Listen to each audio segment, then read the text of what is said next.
ഒന്നാമത്തെ യൂണിറ്റിൻ്റെ പേരാണ് ഭാഷ പൂത്തും സംസ്കാരം തളിർത്തും എന്നത്.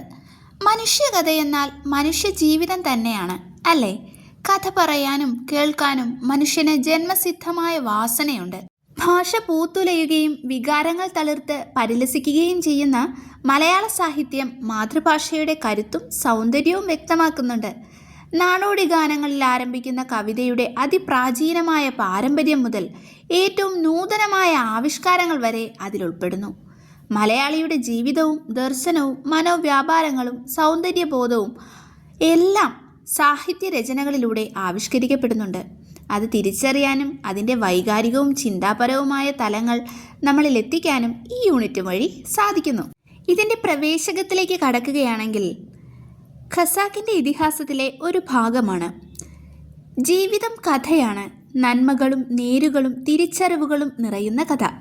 കഥ പറഞ്ഞും കഥയിൽ ജീവിച്ചുമാണ് ജീവിതത്തെ കഥയുള്ളതാക്കി മാറ്റുന്നത്. ഖസാക്കിലെ രവി കുഞ്ഞുങ്ങളോട് പറയുന്ന കഥയിൽ മാനവികതയുടെ വലിയ പാഠങ്ങളുണ്ട്. കുഞ്ഞാമിനയ്ക്ക് കേൾക്കേണ്ടത് ആരും ചാവാത്ത കഥയാണ്. കുഞ്ഞാമിനയുടെ കുരുന്നു മനസ്സിലെ മോഹം നമുക്കും തിരിച്ചറിവിൻ്റെ വഴിയിലെ വെളിച്ചമാകണം. ശാന്തിയും സമാധാനവും പുലരുന്ന ലോകത്തെക്കുറിച്ചുള്ള കാഴ്ചപ്പാടുകളും അതുപോലെ തന്നെ സംഭാഷണത്തിലെ നാടകീയതയും ഗുരുശിഷ്യ സംവാദത്തിൻ്റെ ശൈലിയും ചോദ്യോത്തരങ്ങളും നാടോടി കഥ പറച്ചിലിൻ്റെ സവിശേഷതയൊക്കെ നമുക്കിതിൽ എടുത്തു കാണാൻ സാധിക്കുന്നുണ്ടല്ലേ? അതുപോലെ തന്നെ OV വിജയൻ്റെ രചനാശൈലിയുടെ പൊതു പ്രത്യേകതകളും നമുക്കിവിടെ കാണാം. കഥാവതരണ ശൈലി, ഭാഷാപ്രയോഗം, പ്രതീകാത്മകത എന്നിങ്ങനെ നിരവധി രചനാശൈലികൾ നമുക്ക് കാണാം. കഥയിൽ പോലും മരണമില്ലാതിരിക്കണമെന്ന ആവശ്യം എത്ര നിഷ്കളങ്കമായ പ്രതീക്ഷകളാണ് നമുക്ക് തരുന്നത്. പ്രവേശകമായ ഖസാക്കിൻ്റെ ഇതിഹാസത്തിൽ നിന്നും തുടർച്ചയായി വരുന്ന കഥാചിന്ത അന്തമറ്റ കഥകളുടെ ചേർത്തുവയ്പായി മാറുന്ന ജീവിതത്തിലേക്ക് വിരൽ ചൂണ്ടാം. അതിൽ നിന്ന് നമ്മൾ അടുത്തതായി കടന്നു ചെല്ലുന്നത് കിളിപ്പാട്ടിൻ്റെ കഥകൾ പറയുന്ന കിളിയുടെ കണ്ണിൽ ആ ജീവിതവർണ്ണങ്ങളുടെ തിരമാറ്റം നടക്കുന്ന, യഥാർത്ഥത്തിൽ കാണാത്തതിനെ കാണിച്ചു തരുന്ന ഭാഷയുടെ ഒരു അത്ഭുത ലോകത്തിലേക്കാണ്. കഥകളതിമോഹനം. ഇതിഹാസ കാവ്യമാണ് മഹാഭാരതം അല്ലേ? സഹോദരന്മാരുടെ മക്കൾ തമ്മിൽ രാജ്യാധികാരത്തിനു വേണ്ടി നടത്തിയ കൊടിയ യുദ്ധത്തിൻ്റെ കഥയിലൂടെ യുദ്ധം മാനവരാശിക്ക് വരുത്തിവെക്കുന്ന മഹാവിപത്തിനെക്കുറിച്ചുള്ള താക്കീതാണ് ഭാരത ഇതിഹാസത്തിൽ ആവിഷ്കരിച്ചിരിക്കുന്നത്. ഇതിലെ പാഠഭാഗത്തിലേക്ക് നമ്മൾ കടക്കുകയാണെങ്കിൽ, കുരുക്ഷേത്ര യുദ്ധത്തിൽ ഭീഷ്മരുടെ പതനത്തെ തുടർന്ന് ദ്രോണാചാര്യരെ സർവ്വസൈന്യാധിപതിയായി അഭിഷേകം ചെയ്യുന്നതാണ് പാഠസന്ദർഭം. ഇരു ചെവികളും കുളിർപ്പിക്കുന്ന വിധത്തിൽ മധുരമായി കഥ പറയാൻ പഞ്ചവർണ്ണക്കിളിയോട് കവി അപേക്ഷിക്കുന്നതോടെയാണ് ദ്രോണപർവം ആരംഭിക്കുന്നത്. തൻ്റെ മാത്രമല്ല മാനവരാശിയുടെ മുഴുവൻ കാതും കരളും കുളിരണിയണമെന്ന് കവി ആഗ്രഹിക്കുന്നു എന്ന് ഈ വരികൾ വ്യക്തമാക്കുന്നു. പഞ്ചവർണ്ണക്കിളി പെൺകിടാവിനെ സന്തുഷ്ടയാക്കുവാൻ കവി കാഴ്ചവെക്കുന്നത് മലയാളിയുടെ നാവിൽ കൊതിയൂറുന്ന വിഭവങ്ങൾ തന്നെയാണ്. കൊഴുത്ത പാലിൽ പഞ്ചസാരപ്പൊടിയും കദളിപ്പഴങ്ങളും തേനും ശർക്കരയും കൂട്ടിക്കുഴച്ച് സ്വാദിഷ്ടമായ പഞ്ചാമൃതമാണ് പഞ്ചവർണ്ണക്കിളി പെണ്ണിന് കവി കാഴ്ചവെക്കുന്നത്. ഭീകരമായ യുദ്ധവർണ്ണനയ്ക്ക് മുന്നോടിയായി കവി ഇത്തരമൊരു വിഭവവർണ്ണന നടത്തിയത് എന്തിനായിരിക്കും? ഭീഷ്മർക്ക് ശേഷം കർണനോട് സേനാപതിയാവാൻ ദുര്യോധനൻ ആവശ്യപ്പെടുമ്പോൾ ദ്രോണാചാര്യൻ ഇരിക്കുമ്പോൾ താൻ സേനാപതിയാകുന്നത് ശരിയല്ലെന്നും ദ്രോണാചാര്യന് ശേഷം താനാവാമെന്നും കർണൻ അഭിപ്രായപ്പെടും. കർണന് കർണസുഖമുള്ള കാര്യങ്ങൾ പറയാൻ കഴിയുന്നില്ല എന്ന് പ്രസ്താവിക്കുക വഴി കർണസുഖമുള്ള കാര്യങ്ങൾ മാത്രം പറഞ്ഞു പ്രിയം നേടുന്ന സമൂഹത്തിലെ ചില ആളുകളെ വ്യംഗ്യമായി വിമർശിക്കുക കൂടി കവി ചെയ്യുന്നു. അനിവാര്യമായ യുദ്ധത്തിൽ കുലഗുരുവായ ദ്രോണരെ സേനാപതിയാക്കുന്നതുവഴി യുദ്ധം വീണ്ടും കനക്കുന്നു. ഇതുവഴി ഇരുഭാഗത്തും കനത്ത നാശം എന്ന സൂചന കൂടി കവി നൽകുന്നു. തെളിഞ്ഞ ഭാഷയും കേരളീയതയും വ്യംഗ്യാർത്ഥ പ്രയോഗങ്ങളും പാഠഭാഗത്തെ ആസ്വാദ്യമാക്കുന്നുണ്ട്. ആരാണ് കർണൻ? മഹാഭാരതത്തിലെ ഏറ്റവും തേജസ്സുറ്റ കഥാപാത്രമാണ് കർണൻ. കുന്തിക്ക് സൂര്യനിൽ ജനിച്ച കാനീന പുത്രനാണ് കർണൻ. സൂര്യദേവന് ദേവമാതാവായ അതിഥി കൊടുത്ത കവചകുണ്ഡലങ്ങളാണ് കർണൻ്റെ രക്ഷാകവചം. കുന്തിപുത്രനായ കർണൻ സൂതനായ അധിരഥൻ്റെയും രാധയുടെയും പുത്രനായി വളർന്നു. അർജുനനേക്കാൾ മികച്ച വില്ലാളിയും ഭീമനെ വെല്ലുന്ന കായികക്ഷമതയ്ക്കുടമയും യുധിഷ്ഠിരനോളം സർവശാസ്ത്രങ്ങളും അറിയാവുന്ന മഹാജ്ഞാനിയും നകുലനേക്കാൾ ആകാരഭംഗിയുള്ളവനും സഹദേവനെ പോലെ ബുദ്ധികൂർമ്മയും ഉള്ളവനായിരുന്നു കർണൻ. അസാധാരണമായ ധീരതയും സഹനശക്തിയും ദാനധർമ്മശീലവും പൗരുഷവും ഒത്തുചേർന്ന മറ്റൊരു കഥാപാത്രം മഹാഭാരതത്തിലുണ്ടോ എന്ന് സംശയമാണ്. പ്രാണനാശകങ്ങളായ മഹാശാപങ്ങൾ ഏറ്റിട്ടും കർണൻ കുലുങ്ങുന്നില്ല. പാണ്ഡവരിൽ അർജുനൻ ഒഴിച്ചു ബാക്കി 4 പേരെയും അവസരം കിട്ടിയാലും കൊല്ലുകയില്ലെന്ന് മാതാവായ കുന്തിക്ക് വാക്കുകൊടുക്കുന്നു. ജീവരക്ഷകമായ കവചകുണ്ടലങ്ങൾ ഇന്ദ്രന് ദാനം നൽകുക വഴി മരണമേറ്റുവാങ്ങി. തൻ്റെ അഭിമാനം സംരക്ഷിച്ച ദുര്യോധനനോടുള്ള അടങ്ങാത്ത നന്ദി കർണനുണ്ടായിരുന്നു. ആയുധ പരീക്ഷയുടെ സന്ദർഭത്തിൽ ജന്മവും കുലവും ജാതിയും ചോദ്യം ചെയ്യപ്പെട്ടപ്പോൾ, പരസ്യമായി തേജോവധം ചെയ്യപ്പെട്ടപ്പോൾ, അംഗരാജ്യത്തെ രാജാവായി അഭിഷേകം ചെയ്ത് ആത്മാഭിമാനം വീണ്ടെടുത്തു നൽകിയതിൻ്റെ കൃതജ്ഞതയായി സ്വന്തം ജീവൻ തന്നെ അദ്ദേഹത്തിന് വേണ്ടി സമർപ്പിച്ച കഥാപാത്രമാണ് കർണൻ. ഇനി എന്തുകൊണ്ടാണ് നമ്മൾ ആധുനിക മലയാള ഭാഷയുടെ പിതാവായി എഴുത്തച്ഛനെ പറയുന്നത്? എഴുത്തച്ഛൻ്റെ കാലം വരെ കേരള കവിത വ്യക്തമായും 2 കൈവഴികളായിട്ടാണ് ഒഴുകിയിരുന്നത്. തമിഴ് പ്രഭാവമുള്ള പാട്ട് ഒരു കൈവഴിയെങ്കിൽ സംസ്കൃതത്തെ മറ്റെന്തേലും മീതെ ആധരിച്ച മണിപ്രവാളം മറ്റൊരു കൈവഴിയുമായിരുന്നു.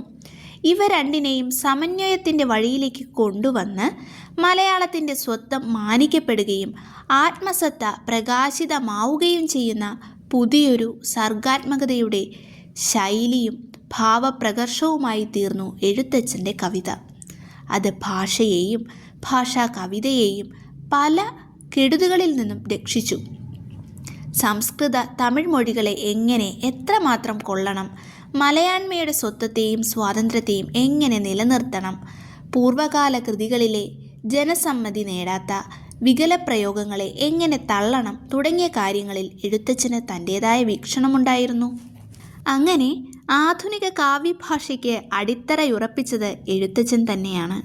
എന്തൊക്കെയാണ് എഴുത്തച്ഛൻ്റെ രചനാശൈലിയുടെ പ്രത്യേകതകൾ? സാധാരണക്കാർക്ക് എളുപ്പത്തിൽ മനസ്സിലാകുന്ന ഭാഷാശൈലിയാണ്. ഗഹനമായ ആശയങ്ങൾ പരിചിതങ്ങളായ ഉദാഹരണങ്ങളിലൂടെ അവതരിപ്പിക്കുന്നുണ്ട്. മൂലകൃതിയിൽ വിസ്തരിച്ച് വർണ്ണിച്ചവ സംക്ഷിപ്തമായി അവതരിപ്പിക്കുന്നു. സംസ്കൃത പദങ്ങൾ മലയാള ശൈലിക്ക് അനുയോജ്യമായ രീതിയിൽ പ്രയോഗിക്കുന്നു. പാഠഭാഗത്തിലെ ഒരു ചോദ്യത്തിൽ കുഞ്ചൻ നമ്പ്യാരെക്കുറിച്ചും പരാമർശമുണ്ട്. കുഞ്ചൻ നമ്പ്യാരുടെ രചനാശൈലിയുടെ പ്രത്യേകതകൾ എന്തൊക്കെയാണ്? തുള്ളൽ അവതരണത്തിലും രചനയിലും പാലിക്കേണ്ട സൂക്ഷ്മത വ്യക്തമാക്കുന്ന വരികളാണ്. ഏത് കാര്യവും അധികമായാൽ ആപത്തുളവാക്കും എന്ന് സൂചന നൽകുന്നുണ്ട്. സാധാരണക്കാരുടെ ഭാഷയിലാണ് നമ്പ്യാർ കൃതികൾ രചിച്ചിട്ടുള്ളത്. സംവേദനക്ഷമമായ ഭാഷ, അതുപോലെ തന്നെ കാവ്യഭാഷയുടെ ഔചിത്യം നമുക്കിതിൽ നിന്ന് മനസ്സിലാക്കാം. അനാവശ്യമായ വർണ്ണനകളും വിവരണങ്ങളും കാവ്യാസ്വാദനത്തിന് തടസ്സം സൃഷ്ടിക്കും. കൂടുതൽ സംസാരിച്ചാൽ കേൾക്കുന്നവർക്ക് വിരസതയുണ്ടാകും. ഇതെല്ലാം മനസ്സിലാക്കി അത്തരത്തിലുള്ള രചനാശൈലിയാണ് അദ്ദേഹത്തിൻ്റേത്. അടുത്ത പാഠമാണ് സ്വാതന്ത്ര്യത്തിൻ്റെ ചിറകുകൾ. എന്താണ് ഇതിലെ പാഠസംഗ്രഹം? മഹാഭാരതം വനപർവത്തിൽ 52-ാം അധ്യായം മുതൽ 70-ാം അധ്യായം വരെയുള്ള ഭാഗമാണ് ഉണ്ണായി വാര്യരുടെ നളചരിതം, ആട്ടക്കഥ. വിദർഭ രാജാവായ ഭീമൻ്റെ മകൾ ദമയന്തിയാണ് ഇതിലെ നായിക. നാരദ മഹർഷിയിൽ നിന്നും ദമയന്തിയുടെ ഗുണഗണങ്ങളെക്കുറിച്ചറിഞ്ഞ നളൻ ദമയന്തിയിൽ ആകൃഷ്ടനാകുകയും നളനെക്കുറിച്ച് രാജഹംസത്തിൽ നിന്ന് കേട്ടറിഞ്ഞ ദമയന്തിയും നളനിൽ അനുരക്തയാകുന്നു. ഒരിക്കൽ നളൻ രാജകീയ ഉദ്യാനത്തിൽ വിശ്രമിക്കുമ്പോൾ ഒരു കൂട്ടം ഹംസങ്ങളെ കണ്ടു.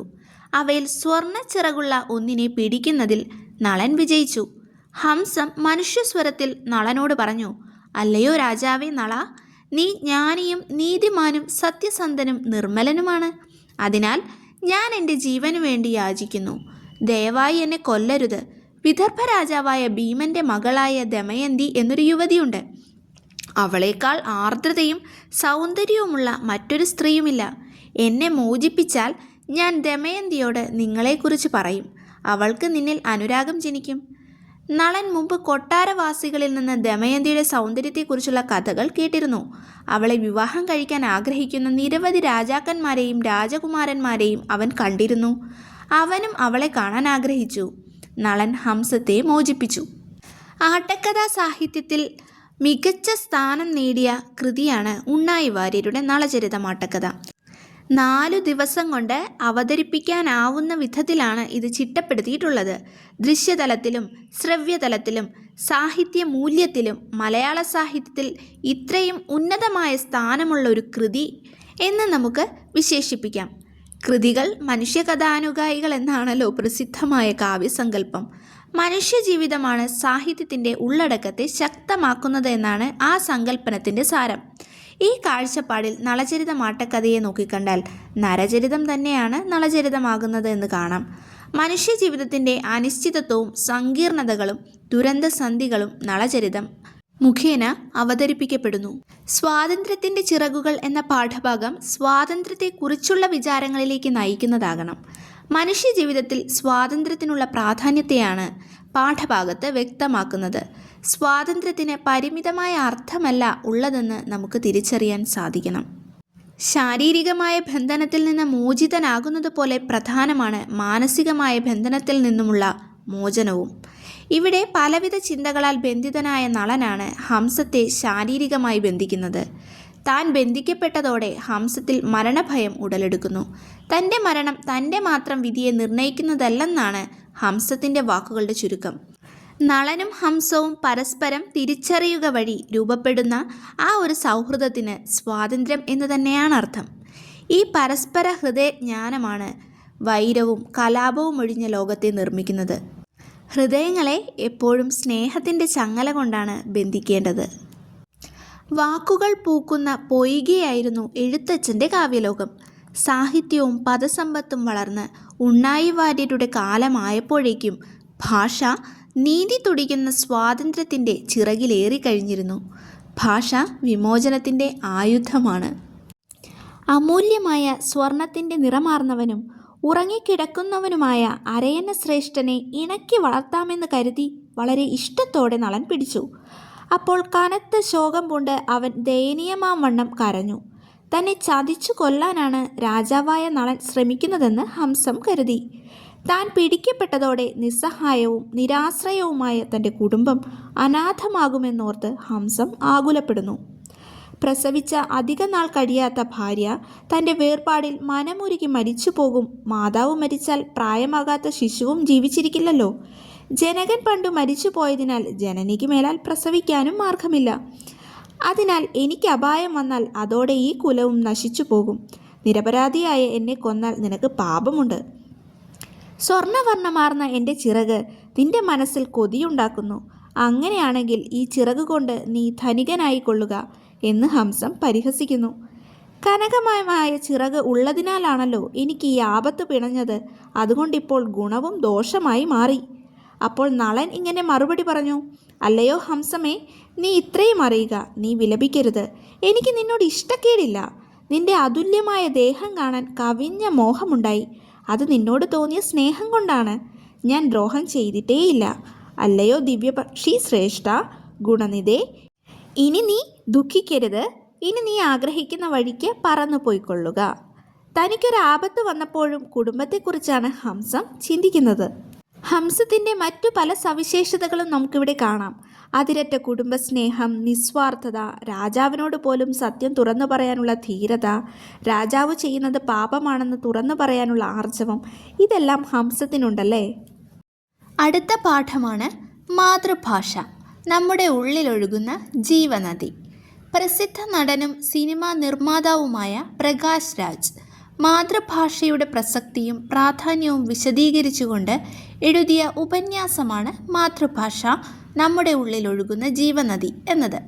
കുട്ടിക്കാലം മുതൽ മരണം വരെ ഒരു വ്യക്തിയിൽ പ്രവഹിക്കുന്ന നദിയാണ്, ജീവിതമാണ് മാതൃഭാഷ എന്ന ഉപന്യാസത്തിലൂടെ അദ്ദേഹം സമർത്ഥിക്കുന്നു. മാതൃഭാഷയും സംസ്കാരവും ഒന്നാണ്. ജനിച്ചു വളരുന്ന ചുറ്റുപാടുകളും സംസ്കാരവും ഉള്ളിൽ നിറയുന്നതും നൈസർഗികമായി ബഹിർഗമിക്കുന്നതും മാതൃഭാഷയിലൂടെയാണ്. എന്നാൽ ഇന്ന് ഇംഗ്ലീഷ് തുടങ്ങിയ വൈദേശിക ഭാഷകളോടുള്ള അഭിനിവേശം ശക്തമായിരിക്കുന്ന സാഹചര്യം തൻ്റെ മകളുടെ വ്യവഹാരങ്ങളിലൂടെ ലേഖകൻ ആവിഷ്കരിക്കുന്നു. മാതാവിൻ്റെ ഉദരത്തിൽ രൂപം കൊള്ളുന്ന ഘട്ടം മുതൽ തന്നെ മാതൃഭാഷയുടെ ഉൾക്കൊള്ളൽ ജീവവായു പോലെ കടന്നുവരും. അത് അബോധമായ നിരന്തര പ്രക്രിയയാണ്. ആ നൈസർഗിക പ്രവർത്തനത്തിൻ്റെ ഫലമായി കേൾക്കുകയും പറയുകയും ചിന്തിക്കുകയും ചെയ്യുന്ന ജൈവിക ഭാഷയാണ് മാതൃഭാഷ. ഏതൊരു വ്യക്തിയും എത്ര ആർജിത ഭാഷാശേഷി ഉണ്ടെങ്കിലും ചിന്തിക്കുന്നതും സ്വപ്നം കാണുന്നതും ഭാവനകൾ നെയ്യുന്നതും മാതൃഭാഷയുടെ അസ്ഥിവാരത്തിന്മേലായിരിക്കും. അതിനെ മാറ്റാൻ ബോധപൂർവം ശ്രമിച്ചാലും ആർക്കും സാധ്യമല്ല, അല്ലേ? അറിവാണ് വ്യക്തിയെ സ്വതന്ത്രനാക്കുന്നത്. അറിവ് നേടാൻ ഭാഷ വേണം. ഭാഷ ചിറകാക്കുക എന്ന പ്രയോഗം ഭാഷയുടെ വിപുലമായ സാധ്യതകളെയാണ് ഓർമ്മിപ്പിക്കുന്നത്. ഭാഷയുടെ സ്വാതന്ത്ര്യത്തെയും സ്വയം പര്യാപ്തതയെയും അത് സൂചിപ്പിക്കുന്നുണ്ട്. ഭാഷയാകുന്ന ചിറകുണ്ടെങ്കിൽ നമുക്ക് ആശയങ്ങളുടെ, അറിവിൻ്റെ ആകാശത്ത് പറക്കാം. എന്തൊക്കെയാണ് നമുക്ക് ഈ പാഠത്തിൽ നിന്ന് ക്രോഡീകരിച്ചെടുക്കാവുന്ന പ്രധാനപ്പെട്ട പോയിന്റുകൾ? 5 വയസ്സുകാരിയായ മകളോടൊപ്പം അവധിക്കാലത്ത് പച്ചക്കറി വാങ്ങാൻ ലേഖകൻ പോകുന്നു.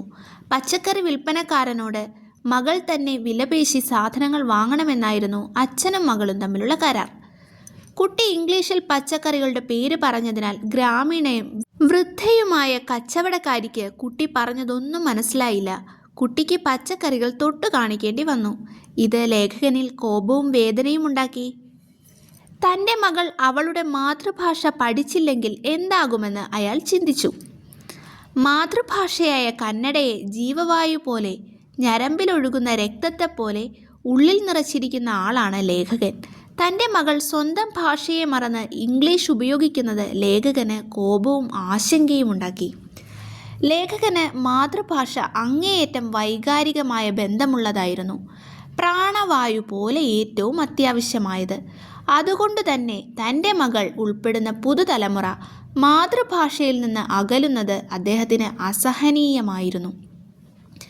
മാതൃഭാഷയെ മറക്കുന്ന കുഞ്ഞുങ്ങൾ സ്വന്തം നാട്, സംസ്കാരം, മാതാപിതാക്കൾ എല്ലാവരിൽ നിന്നും അകന്ന് അന്യരായി മാറുമെന്ന് ലേഖകൻ ഭയപ്പെട്ടു. മാതൃഭാഷയിൽ സംസാരിക്കുന്നത് അന്തസ്സും അഭിമാനവുമാണ്. അതിലൂടെ നമ്മുടെ സംസ്കാരം വിനിമയം ചെയ്യപ്പെടുന്നു. മാതൃഭാഷ സംസാരിക്കാൻ കിട്ടുന്ന ഓരോ അവസരവും അഭിമാനത്തോടെ ഉപയോഗിക്കുക എന്ന് ഈ പാഠഭാഗം നമ്മെ ഓർമ്മപ്പെടുത്തുന്നു. ഇനി മാതൃഭാഷയെക്കുറിച്ച് എന്തെല്ലാം കാര്യങ്ങൾ നമുക്ക് ഈ പാഠത്തിൽ നിന്ന് മനസ്സിലാക്കാൻ സാധിക്കും? ഓരോ വ്യക്തിയും ജനിച്ചു വീഴുമ്പോൾ മുതൽ കേൾക്കുന്നത് അവൻ്റെ മാതൃഭാഷയാണ്. തനിക്ക് ചുറ്റുമുള്ളതിനെ, അമ്മയെ, അച്ഛനെ, പ്രകൃതിയെ ഒക്കെ കുട്ടി മനസ്സിലാക്കുന്നത് മാതൃഭാഷയിലൂടെയാണ്. മാതൃഭാഷയാണ് വ്യക്തിയുടെ വൈകാരികവും ഭൗതികവുമായ വളർച്ചയുടെ അടിത്തറ. വികാര വിചാരങ്ങളും ആശയധാരകളും സ്വന്തം ഭാഷയിലൂടെ വിനിമയം ചെയ്യുമ്പോഴാണ് അത് വൈകാരികമാകുന്നത്.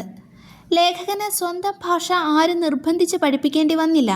കുട്ടി അവൻ്റെ വളർച്ചയുടെ വിവിധ ഘട്ടങ്ങളിലൂടെ സ്വാഭാവികമായി കടന്നു പോകുന്നത് പോലെ ഭാഷയും സ്വാഭാവികമായി അദ്ദേഹത്തിൻ്റെ ഉള്ളിൽ നിറയുകയായിരുന്നു. വ്യക്തി എവിടെയാണോ വളരുന്നത് അവിടെ നിന്നുമാണ് അവൻ്റെ ഭാഷ രൂപപ്പെടുന്നത്. മാതൃഭാഷ നന്നായി സ്വായത്തമാക്കിയ ആൾക്ക് മാത്രമേ മറ്റു ഭാഷകളിലും പ്രാവീണ്യം നേടാൻ സാധിക്കൂ. ഉള്ളിലൊഴുകുന്ന ജീവനദിയാണ് മാതൃഭാഷ. ആ നദിയെ വറ്റാതെ സൂക്ഷിച്ചാൽ മാത്രമേ നമുക്ക് ജീവൻ തന്നെ ഉണ്ടാവുകയുള്ളൂ. ആ ജീവനദി പ്രാണവായു നൽകുന്ന മാതൃഭാഷയാണല്ലോ. മാതൃഭാഷ നമ്മിൽ നിന്ന് നഷ്ടമായാൽ നമ്മൾ ഇല്ലാതാകുന്ന അവസ്ഥയുണ്ടാകും. ആ അവസ്ഥ വരാതെ നോക്കേണ്ടുന്ന ഉത്തരവാദിത്വം നമ്മൾ ഓരോ വ്യക്തിക്കുമുണ്ട്.